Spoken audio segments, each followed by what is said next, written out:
La petite Sokona Kamara du village de Kaindera ne sera pas traitée ici de son paludisme. À la différence de ses camarades d'enfance, elle est référée au CESCOM de Diankounté Kamara puisqu'elle a des signes de paludisme grave qui n'est pas prise en charge par ce qu'on appelle ici les agents de santé communautaire. Recrutés sur la base de critères précis, ceux-ci ont encore plus d'attributions que les relais communautaires. Il a essayé de faire la prise en charge des enfants de 0 à 5 ans. C'est un paquet de prise en charge, c'est-à-dire le cas de paludisme simple, le cas de diarrhée simple, le cas de toux urine, le cas de malnutrition aiguë modérée. C'est le premier recours. Le premier recours, ici à Diankounté, ça fait 7 km. Pour prendre les mototaxis, ça fait au minimum 2000 francs plus les frais de consultation au CESCOM.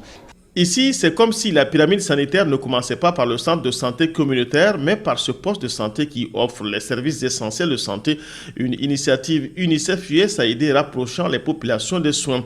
L'unité de récupération éducative et nutritionnelle intensive du centre de santé de référence de Djema n'est pas une nouveauté. Elle prend actuellement en charge 94 cas de malnutrition et ses causeries éducatives relevant désormais de la routine enseignent aux femmes les meilleures pratiques d'hygiène, d'allaitement et d'alimentation de l'enfant.